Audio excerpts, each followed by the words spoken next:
So, I was going to start off tonight with one of my new songs. It's an upbeat little ditty about life in the Obama age.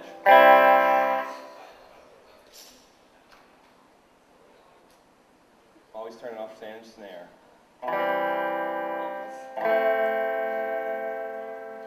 So I had this great song all ready to start off, but when I woke up this morning, after a very late night last night, I had a Christmas song stuck in my head.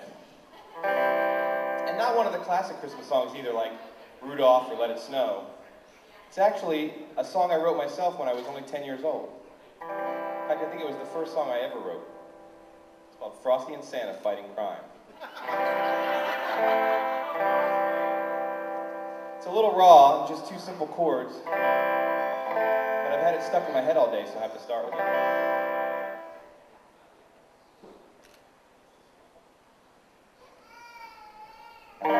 I know it's late March, and you're probably not in the mood for a Christmas song, but I got this package in the mail from my parents yesterday, and it put this old song of mine that I hadn't thought of in a long time right into my head. The package was actually a box of, quote, childhood mementos, as my mother put it in the email that she wrote me, warning me about its arrival. I guess I should actually say, telling me that its arrival. It's one of those great, crazy emails that I get from my mother, with all kinds of unsubtle, backhanded messages. And I'm sure she doesn't even know that they're part of that email. A lot of times, just to keep a record of it, I actually print these emails out.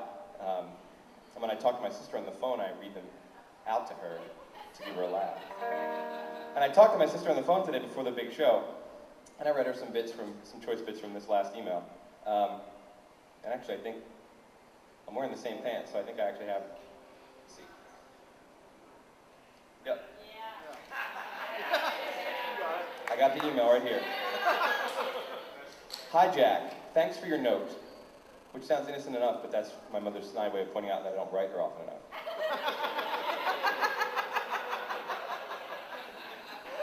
No, that's just the beginning. It gets better. Guess what I found?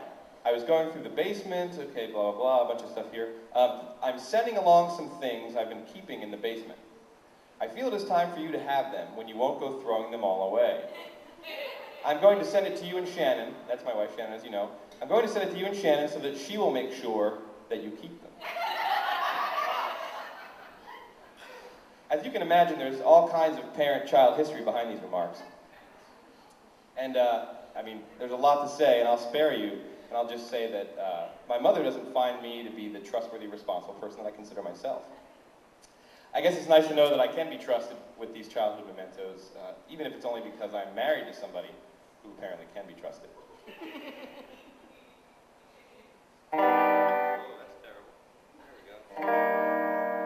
Anyway, so when the box showed up in the mail, I couldn't quite bring myself to open it at first. I still don't know if it's because I didn't care, or if I just really didn't want to know what was inside. I mean, there were so many possibilities. I know that my mother has kept everything that I or one of my sisters has ever drawn, or carved, or built, or stitched, or glued. And I also know that I'm going to get all of these things eventually, whether I want them or not. The real question in my mind was, what was the first installment going to be? And what would be the kind of unsubtle backhanded message behind it? Was she going to send me maybe like my yearbooks or Boy Scout badges or something like that, or test scores and report cards? Maybe something nice and sweet like stuffed animals or Legos. I couldn't stop myself from trying to figure out what it was before I opened it. I even shook the box like a complete idiot. It was like I was a kid again on Christmas morning, trying to figure out what was in one of the presents that my parents gave me. I never could figure out what was in those presents either. Gifts from my parents, they were never obvious. You know, things that we wanted or needed, like a guitar, or a bicycle, or a computer, they just showed up. So for gift-giving occasions, my parents would give us these quirky, somewhat baffling gifts, usually a kit of some kind. When I was 7, for my birthday, nope, I think it was Christmas, I got a Great Masters Paint by Numbers set. And then the next year for Christmas, when I was 8 years old, I got a Ship in a Bottle kit. One time I even got a book with instructions on how to carve a bar of soap into a pistol. But I think that was a birthday, not Christmas. Anyway, I never could figure out what was in these presents, though I always tried, like a complete idiot. And I tried with this box for my mother as well, and I spent a couple hours thinking about it. And you're never going to believe what was inside. Neatly folded and perfectly preserved was the giant inflatable snow globe that my parents had used in lieu of a Christmas tree throughout my whole childhood. I know. If I wasn't me, I would be laughing too. Instead of a Christmas tree, we had this 7-foot-tall inflatable holiday snow globe with a life-size Santa Claus and snowman inside, and it had a plug-in snow agitator to kick the snow up around their feet.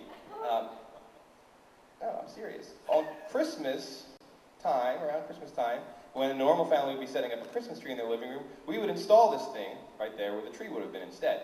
And on Christmas morning, we'd get up and open our presents around this crazy thing like we were the fucking Cleavers or something. You know, there I'd be with a box, I'd pick it up, I'd shake it, try to guess what it was, and then tear it open to reveal a, Great Masters paint by numbers set, or a chip in the bottle kit or something.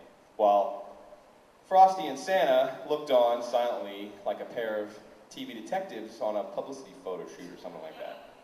And that's exactly what I thought of them as. I thought of them as the stars of their own TV cop show. Frosty and Santa fighting crime. That's what I call it. To me, they were the ultimate and perfect good cop, bad cop pairing. Frosty was the bad cop for sure. He had that scarf knotted tightly around his neck and the hat crumpled on his head, suggesting that he'd just been in a fight or something. He was definitely the bad cop. And Santa, of course, could there be a more perfect and ultimate good cop? Though, I guess if you really think about it, he was more of the kind of the benign, doddering older cop with his mid-afternoon boozer's glow and that sloppy body language of somebody nearing retirement just thinking about his pension. There'd be Frosty wailing away on some low-rent drug dealer, and Santa would just be standing back letting it all happen. Though eventually he'd step in because he didn't want to get kicked off the force and lose his pension. I had all kinds of scenarios worked out. I think I had like 20 episodes written, including a 2-part Christmas special where Frosty and Santa go over to Israel and aid the Israeli Secret Service in hunting down an enemy of the state. Some, religious provocateur posing as the son of God around Jerusalem or something like that. I think it would have been a total hit. Whoa. So that was the first installment of childhood mementos for my mother, the old snow globe Christmas tree.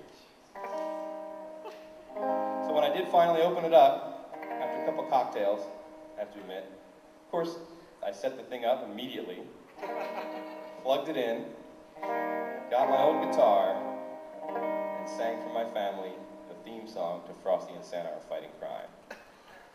And of course, the goddamn thing's been stuck in my head ever since. 1, 2, 3, 4. Frosty and Santa are fighting crime. You break the law, you're gonna do time. Oh yeah. Frosty's gonna beat you right in the face.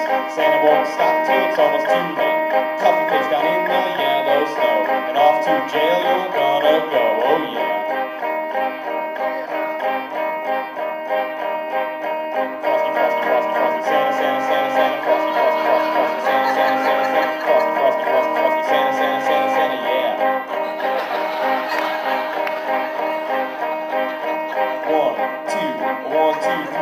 Frosty and Santa are fighting crime. You break the law, you're gonna do time. It's gonna be great, how couldn't it be? Tune in tonight on NBC, oh yeah.